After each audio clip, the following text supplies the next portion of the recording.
Hi hello నమస్తే welcome to Kanishka కబుర్లు.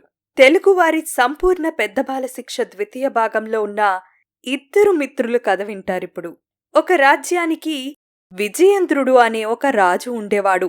విజయేంద్రుడు చాలా కఠినాత్ముడు, నిరంకుశుడు, ఎవరు చెప్పినా వినడు. అతని పాలన కూడా అతని వలెనే ఉండేది.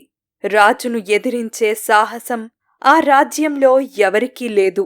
ధైర్యం చేసి ఎవరన్నా ఎదిరిస్తే కఠినంగా హింసించేవాడు. ఆ రాజ్యంలో రవివర్మ, గుణశర్మ అనే ఇద్దరు స్నేహితులుండేవారు. ఒకరి పట్ల మరొకరికి ఎంతో నమ్మకం, విశ్వాసం, అభిమానం, ప్రేమానురాగాలు చాలా గొప్పవి. రాజుగారి అఘాయిత్యాలను చూస్తూ అందరిలాగా మౌనంగా ఉండలేకపోయారు ఆ ఇద్దరు మిత్రులు. ఒకరోజున రవివర్మ రాజు గురించి వ్యతిరేకంగా మాట్లాడాడు. సైనికులు అతనిని బంధించి రాజు ఎదుట హాజరుపరిచారు.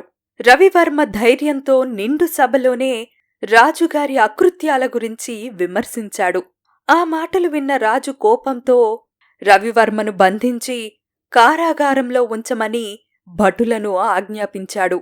గుణశర్మ ఇదంతా తెలుసుకుని మిత్రుడిని కారాగారంలో కలిసి, నీకోసం నేను చేయగలిగింది చేస్తాను, నా ప్రాణాలను కూడా లెక్కచేయను, నీ కోరిక ఏమిటి అని అడిగాడు గుణశర్మ.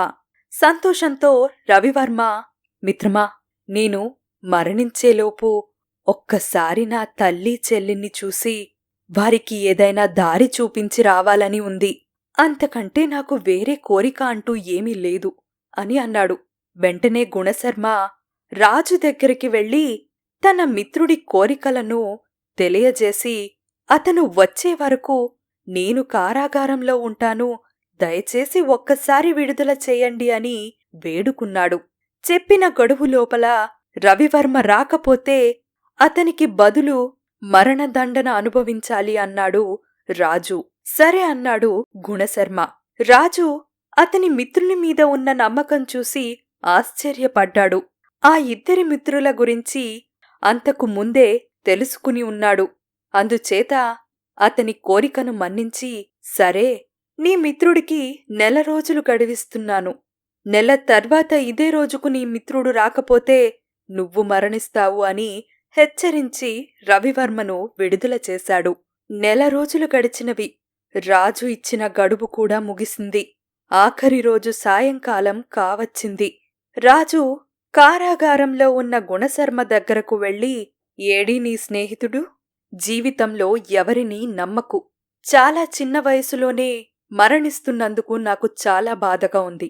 నీ తెలివి తక్కువతనానికి ప్రాణాలు పోగొట్టుకుంటున్నావు అన్నాడు రాజు. ఆ సమయంలోనే రొప్పుతూ కోటలో ప్రవేశించాడు రవివర్మ. మిత్రుడిని కౌగిలించుకొని ఇంకా ముందుగా వద్దామని ఎంతో ప్రయత్నం చేశాను. దారి పొడుగునా అడ్డంకులే. నీ దయవల్ల నా వాళ్లను చూడగలిగాను. వారికి జీవనాధారం ఏర్పాటు చేశాను. నేను నీకు ఎంతో రుణపడి ఉన్నాను మిత్రమా అని బాధగా అన్నాడు. వారిద్దరి మాటలు వింటున్న రాజుకు, వారి సైనికులకు హృదయాలు ద్రవించినవి. అప్పుడు రాజు, నా జీవితంలో ఇంత త్యాగబుద్ధిగల స్నేహితుల్ని చూడలేదు. మీలాంటి మిత్రులు నా దేశంలో ఉన్నందుకు నేనెంతో గర్వపడుతున్నాను.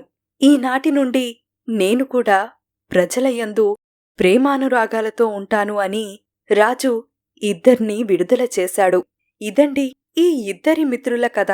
మరి తరువాతి వీడియోలో మరొక కథతో మీ ముందుకొస్తాను. మీరు తప్పకుండా కనిష్క కబుర్లను సబ్స్క్రైబ్ చేసుకొని ఈ వీడియో నచ్చితే like, share and comment. Thank you.